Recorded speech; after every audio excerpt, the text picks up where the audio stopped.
નમસ્કાર મિત્રો, આજે આપણે વાત કરીશું અમેરિકામાં બનેલી એક દીકરી સાથેની દર્દનાક ઘટના વિશે. એક ચોંકાવનારી ઘટના અમેરિકન સિટીઝન અને હાલ વડોદરામાં રહેતા એક મહિલા સાથે બની છે. ચંદ્રિકા સુથાર નામના 72 વર્ષીય મહિલા 1992માં પતિ અને દીકરી 5 વર્ષની દીકરી સાથે ફેમિલી સ્પોન્સરશિપ પર અમેરિકા ગયા હતા અને એક જ મહિનામાં તેમને ગ્રીન કાર્ડ પણ મળી ગયું હતું.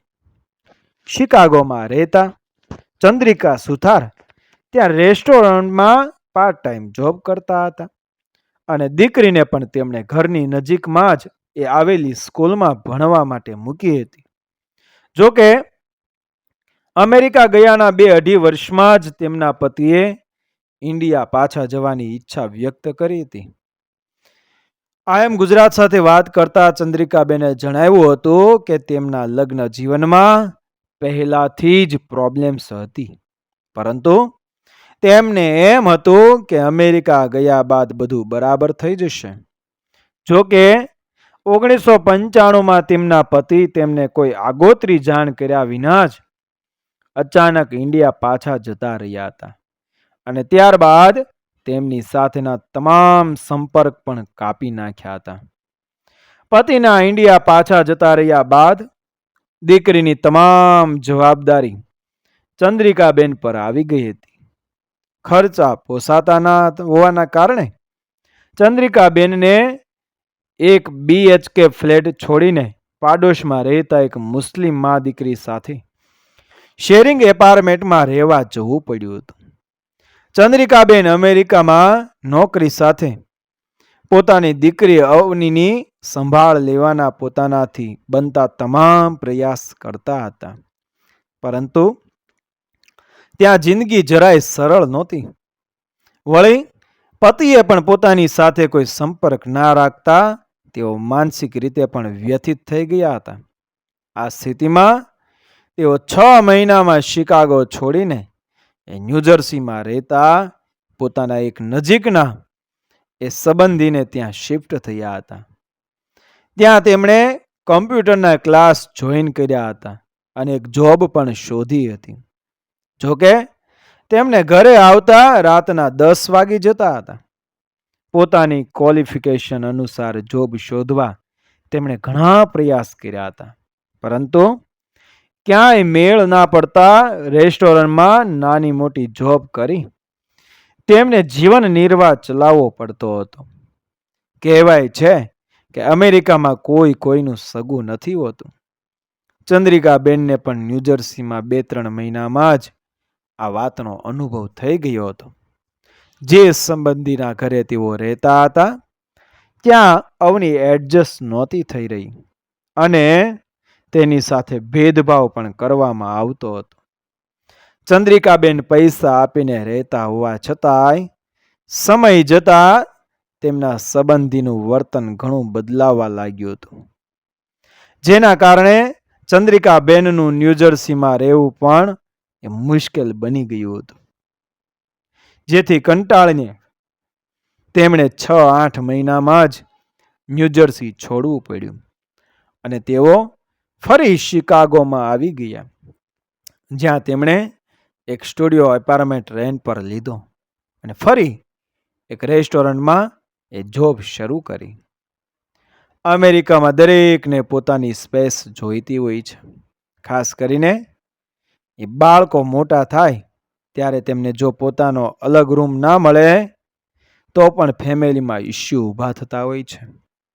આવું જ ચંદ્રિકાબેન સાથે પણ થયું. અવની 12 વર્ષની થઈ ત્યારે અવારનવાર તે ચંદ્રિકાબેનને એક BHK ફ્લેટ લેવા માટે કહેતી હતી, જેથી તેને પોતાનો અલગ રૂમ મળી શકે. જોકે આવક ટૂંકી હોવાના કારણે ચંદ્રિકાબેન સ્ટુડિયો એપાર્ટમેન્ટથી મોટું ઘર અફોર્ડ કરી શકે તેમ નહોતા. બસ આ જ વાતને લઈને ક્યારેક મા દીકરી વચ્ચે બોલાચાલી પણ થઈ જતી હતી. ચંદ્રિકાબેન દીકરીને ભણાવી ગણાવીને આગળ વધારવા માટે થોડા પૈસા બચાવવા માંગતા હતા, પરંતુ અવની મમ્મી સાથે સ્ટુડિયો એપાર્ટમેન્ટમાં રહેવા તૈયાર નહોતી. આ દરમિયાન 1999માં ચંદ્રિકાબેન અમેરિકાના સિટીઝન બન્યા અને તેના 1 વર્ષ બાદ અવની પણ સિટીઝન બની ગઈ. જોકે તેમની આવક હજુ પણ ખાસ નહોતી વધી, જેથી તેઓ સ્ટુડિયો એપાર્ટમેન્ટમાં જ રહેતા હતા. મા દીકરી પાસે અમેરિકન પાસપોર્ટ આવી ગયા બાદ તે બંને 2001ના ગાળામાં વડોદરા આવ્યા હતા. ચંદ્રિકાબેને પતિને મળવા પણ પ્રયાસ કર્યો હતો, પરંતુ તે વખતે તેમનો પતિ વડોદરામાંથી જ ગાયબ થઈ ગયો હતો. આ જ દરમિયાન ચંદ્રિકાબેનને ખબર પડી હતી કે તેમની ગેરહાજરીમાં જ પતિએ કાવા દાવા કરીને ડિવોર્સ લઈ લીધા છે. પતિને શોધવા તેમણે પોલીસનો સંપર્ક કર્યો હતો. પોલીસ તેને પકડી પણ લાવી હતી, પરંતુ તે પત્ની અને દીકરીને સ્વીકારવા તૈયાર ના હોવાથી 1 મહિનો ઇન્ડિયા રહ્યા બાદ ચંદ્રિકાબેન અવનીને લઈને પાછા અમેરિકા જતા રહ્યા હતા. ચંદ્રિકાબેનની દીકરી નાની હતી ત્યારથી જ તે તેના પતિ સાથે ખૂબ જ અટેચ હતી, પણ તેનો બાપ દીકરીની જવાબદારી લેવા માટે તૈયાર નહોતો. આ વાતની પણ દીકરી પર ઘણી અસર પડી હતી અને તેનો ગુસ્સો તે ઘણીવાર ચંદ્રિકાબેન પર પણ કાઢતી હતી. જ્યારે બીજી તરફ ચંદ્રિકાબેન જોબને કારણે અવનીને ખાસ સમય નહોતા આપી શકતા. બસ આમને આમ સમય વીતતો ગયો અને ચંદ્રિકાબેન તેમજ તેમની દીકરી વચ્ચેનું અંતર એ ઘટવાને બદલે દિવસે ને દિવસે વધતું જ ગયું. અવનીને સાચવવા માટે, તેનો વિશ્વાસ અને પ્રેમ જીતવા માટે ચંદ્રિકાબેન ઘણા પ્રયાસ કરતા હતા, પરંતુ અમેરિકામાં જ મોટી થયેલી દીકરીને જાણે હવે સગી મા સાથે જ નહોતું ફાવતું. 2008ના ગાળામાં અવનીએ કોલેજ જવાનું શરૂ કર્યું ત્યારે તેણે ચંદ્રિકાબેનની જાણ બહાર જ હોસ્ટેલમાં એડમિશન લઈ લીધું હતું અને આ દરમિયાન તે ચોરી છુપે ઘરમાંથી પોતાના પાસપોર્ટ, સોશિયલ સિક્યોરિટી સહિતના ડોક્યુમેન્ટ્સ પણ સાથે લઈ ગઈ હતી.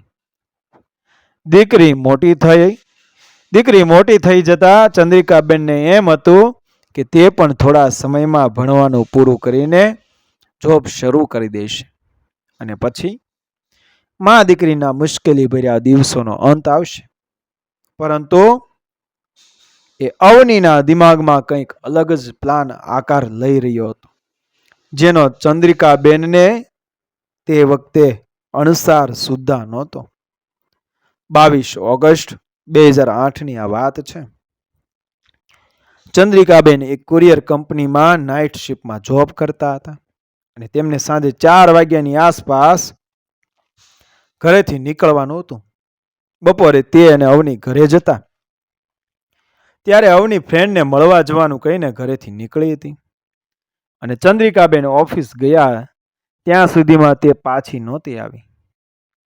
તે દિવસે ચંદ્રિકાબેન રાત્રે લગભગ 3 વાગ્યે જોબ પરથી ઘરે આવ્યા હતા, પરંતુ તેમણે જોયું તો બધું જ વેરવિખર પડ્યું હતું અને અવનીનો સામાન ગાયબ હતો. ચંદ્રિકાબેન કંઈ સમજે તે પહેલા જ તેમને ડાઇનિંગ ટેબલ પર પડેલી એક ચિઠ્ઠી મળી, જે તેમની દીકરીએ લખેલી હતી. તે ચિઠ્ઠી વાંચતા જ ચંદ્રિકાબેનને જાણે પોતાની દુનિયા ખતમ થઈ ગઈ હોય તેવો ધ્રાસકો લાગ્યો હતો. જે દીકરીને મોટી કરવા માટે તેમણે દિવસ રાત જોયા વિના મહેનત કરી હતી, પતિના વિશ્વાસઘાતને સહન કર્યો હતો, તે જ દીકરી ચંદ્રિકાબેનને છોડીને ચાલી ગઈ હતી. તેણે ચિઠ્ઠીમાં લખ્યું હતું કે હવે મને શોધવાની કોશિશ ના કરીશ, હું મારી મરજીથી ઘર છોડીને જાઉં છું અને તને માત્ર પૈસામાં જ રસ છે. અવની ઘર છોડીને જતી રહી. તે વાત ચંદ્રિકાબેનને માન્યામાં જ નહોતી આવી રહી, પરંતુ મધરાતનો સમય હોવાથી તેઓ તેને શોધવા પણ નીકળી શકે તેમ નહોતા. બીજા દિવસે તે અવનીની કોલેજમાં પહોંચ્યા ત્યારે તેમને ખબર પડી હતી કે તે હોસ્ટેલમાં રહે છે. પરંતુ જ્યારે ચંદ્રિકાબેને દીકરીને મળવા જવાનો પ્રયાસ કર્યો ત્યારે તે હોસ્ટેલમાં હાજર નહોતી. દીકરી પોતાને છોડીને જતી રહેતા ચંદ્રિકાબેન માનસિક રીતે એટલા ભાંગી પડ્યા હતા કે 22 ઓગસ્ટ પછી તેઓ જોબ પર જઈ જ નહોતા શક્યા. તેમના મગજમાં બસ દીકરીના જ વિચારો આવતા રહેતા અને તેને મળવા માટે તે ગાંડાની જેમ તેની હોસ્ટેલના ચક્કર કાપતા રહેતા. જોકે તેમની દીકરીએ એક દિવસ તો હોસ્ટેલના સિક્યોરિટી વાળાને કહીને ચંદ્રિકાબેનની એન્ટ્રી જ બંધ કરાવી દીધી હતી. તેમણે હોસ્ટેલમાં જવા જબરદસ્તી કરી ત્યારે સિક્યોરિટી વાળાએ પોલીસ બોલાવવાની વાત કરતા આખરે ચંદ્રિકાબેનને ત્યાંથી જતા રહેવું પડ્યું હતું. દીકરીને બસ એકવાર મળવા માટે તડપી રહેલા એ ચંદ્રિકાબેને આ મામલે પોલીસને પણ જાણ કરી હતી. પરંતુ પોલીસે પુખ્ત વયની દીકરી પોતાની મરજીથી ઘર છોડીને ગઈ હોવાનું કહીને તેમને મદદ કરવાનો ઇનકાર કરી દીધો હતો. એટલું જ નહીં, ચંદ્રિકાબેને એ દીકરી સલામત છે કે નહીં તે જાણવાની કોશિશ કરી ત્યારે પણ પોલીસે તેમની દીકરીના સોશિયલ સિક્યોરિટી નંબર પરથી તેનો કોન્ટેક્ટ નંબર શોધી તેની સાથે વાત કરી હતી. પરંતુ ત્યારે પણ અવનીએ ચંદ્રિકાબેન સાથે વાત કરવાનો સ્પષ્ટ ઇનકાર કરી દીધો હતો. આખરે પોલીસે ચંદ્રિકાબેનને તમારી દીકરીને પાંખો આવી ગઈ છે અને હવે તે ઉડીને તમારાથી દૂર જતી રહી છે તેવું કહીને રવાના કરી દીધા હતા. 2009ના વર્ષની આ વાત છે. ચંદ્રિકાબેનને ખબર પડી કે તેમની દીકરી હવે હોસ્ટેલ છોડીને કોઈ શેરિંગ એપાર્ટમેન્ટમાં રહે છે. ત્યારે દીકરીને શોધવા માટે તેમણે એક ડિટેક્ટિવ પણ રોક્યો હતો. તેણે તેમની દીકરી ક્યાં રહે છે, ક્યાં જોબ કરે છે તે તમામ ડિટેલ્સ લાવી આપી હતી. કદાચ અવનીનું મન બદલાયું હશે તેમ માની ચંદ્રિકાબેન તેના ઘરેથી નીકળવાનો સમય થાય ત્યારે તેની બિલ્ડિંગ આગળ ઊભા રહેતા. તેની પાછળ ચાલતા ચાલતા એ રેલવે સ્ટેશન સુધી જતા. તેની સાથે જ ટ્રેનમાં તેની જોબના સ્થળ સુધી એ મુસાફરી પણ કરતા. પરંતુ એકની એક દીકરી ચંદ્રિકાબેનની સામે સુદ્ધા નહોતી જોતી. તે કાનમાં ઇયરફોન લગાવીને ચંદ્રિકાબેનની સામે જ ઊભી હોવા છતાં જાણે તેમને ઓળખતી જ ના હોય તેવું વર્તન કરતી હતી. ઘણીવાર તો ચંદ્રિકાબેન ટ્રેનમાં દીકરી સામે ઊભા રહીને રડતા રહેતા. પણ તેમની દીકરીનું પથ્થર દિલ એ તસવાર પણ નહોતું પીગળતું. દીકરી પોતાની નજર સામે જ દૂર થઈ જઈ રહી હતી. પરંતુ ચંદ્રિકાબેન તેને પાછી લાવવા માટે જાણે કશું જ કરી શકે તેમ નહોતા. આમ ને આમ સમય વીતી રહ્યો હતો અને આ દરમિયાન ચંદ્રિકાબેનને એવી પણ ખબર પડી હતી કે તેમનો પતિ અમેરિકા પાછો આવી ગયો છે. પરંતુ તે તેમનાથી છુપાઈને રહેતો હતો. પતિએ કરેલા વિશ્વાસઘાત બાદ ચંદ્રિકાબેનને આમેય તેની સાથે સંબંધ રાખવામાં કોઈ રસ નહોતો. પરંતુ દીકરીનું વર્તન તેમને હતાશાની ગર્તામાં ધકેલી રહ્યું હતું. પોતાના અનેક પ્રયાસો બાદ પણ અવની એકની બે ના થતા ચંદ્રિકાબેન પણ હવે થાક્યા હતા. તે નાની મોટી જોબ કરીને અમેરિકામાં એક એક દિવસ જાણે ગણી ગણીને કાઢી રહ્યા હતા. ઇન્ડિયામાં પોતાનું કોઈ રહ્યું જ ના હોવાને કારણે તેઓ ત્યાં પાછા જઈ શકે તેમ પણ નહોતા.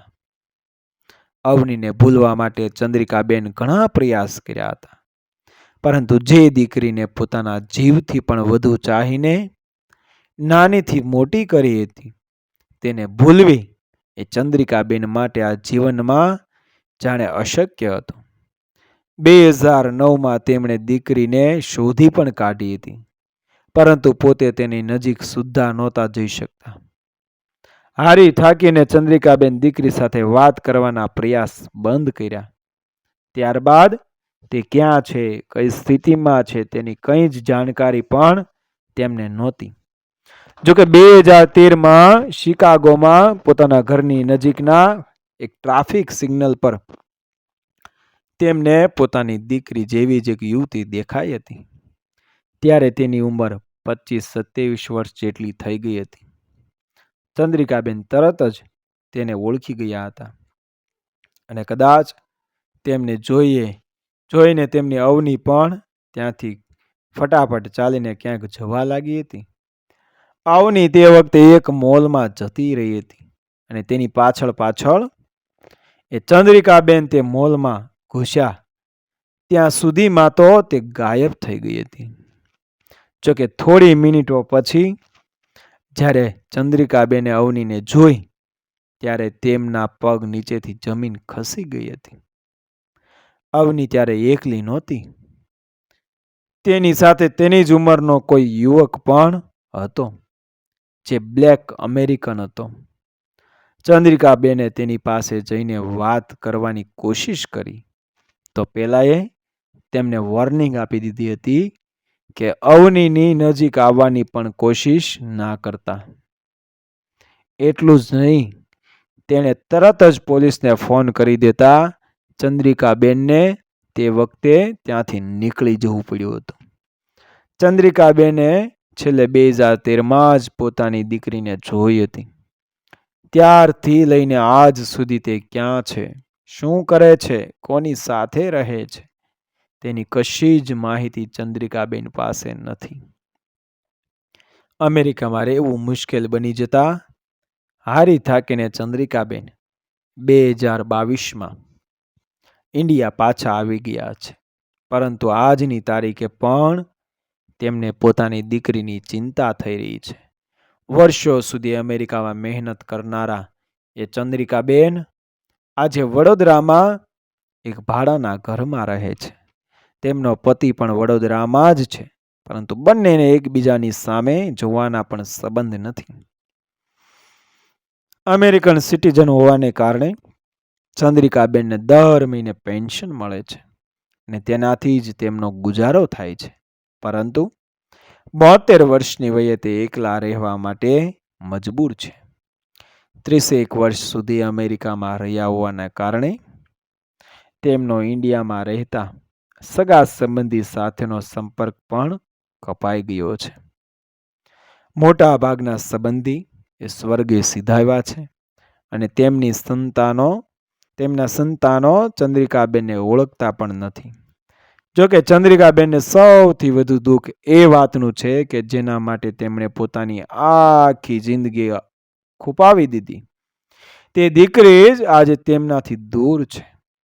ભગવાને જો કદાચ અવનીને લઈ લીધી હોત તો ચંદ્રિકાબેને પોતાના નસીબને દોષ દઈને એ મન મનાવી પણ લીધું હોત, પરંતુ દીકરીના જીવતે જીવ તેને યાદ કરીને દિવસ રાત આંસુ સારતી માનું દર્દ વર્ણવવા માટે શબ્દો પણ ઓછા પડે તેમ છે. મિત્રો, વિડીયો પસંદ આવ્યો મારી ચેનલ સબસ્ક્રાઈબ કરો, ફોલો કરો, શેર કરો. મળી આવી જ ઘટનાને પ્રેરણાદાયક વાર્તાઓ સાથે આગળના વિડીયોમાં.